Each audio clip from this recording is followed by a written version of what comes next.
TP. Chandrasekharan വധക്കേസ് പ്രതി P K. കുഞ്ഞനന്തന് ഗുരുതര ആരോഗ്യ പ്രശ്നങ്ങളുണ്ട് എന്ന് സർക്കാർ ഹൈക്കോടതിയിൽ. ശാരീരിക പ്രശ്നം എന്ത് എന്ന് കൃത്യമായി അറിയിക്കാൻ കോടതി നിർദ്ദേശം നൽകി. കുഞ്ഞനന്തനെ പുറത്തിറക്കാൻ മുഖ്യമന്ത്രിക്ക് അമിതാവേശമാണ് എന്ന് ആർ.എം.പി. ആരോപിച്ചു. ടി.പി. ചന്ദ്രശേഖരൻ വധക്കേസ് പ്രതി കുഞ്ഞനന്തന് അടിയന്തര ചികിത്സ വേണമെന്നാണ് സർക്കാർ കോടതിയെ അറിയിച്ചത്.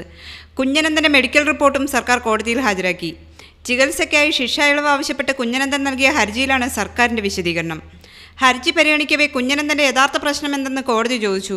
കുഞ്ഞനന്തൻ എത്ര വർഷം ജയിലിൽ കഴിഞ്ഞുവെന്നും ജയിലിൽ കൂടുതൽ ദിവസം ഉണ്ടായിരുന്നില്ലെന്നാണ് അറിയുന്നതെന്നും കോടതി ചൂണ്ടിക്കാട്ടി.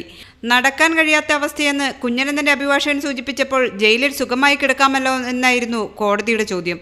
ജയിലിൽ സഹായിക്കാൻ കൂട്ടുപ്രതികളുണ്ടല്ലോ എന്നും കോടതി ചോദിച്ചു.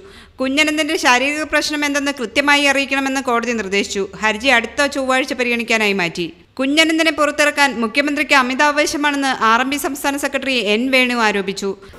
ഈ കേസിൽ കുഞ്ഞനന്തൻ ശിക്ഷിക്കപ്പെട്ട അന്ന് തന്നെ മുഖ്യമന്ത്രി പറഞ്ഞത് കുഞ്ഞനന്തൻ എനിക്ക് വേണ്ടപ്പെട്ട ഒരാളാണ് എന്ന് പരസ്യമായി പ്രഖ്യാപിച്ച അന്നത്തെ പാർട്ടി സെക്രട്ടറി അന്നത്തെ മുഖ്യമന്ത്രി. അപ്പോൾ അത് വളരെ വ്യക്തമാണ്. ടി.പി. കേസിൽ CPM-ന്റെ നേതൃത്വം വളരെ ഇൻവോൾവ് ആണ്.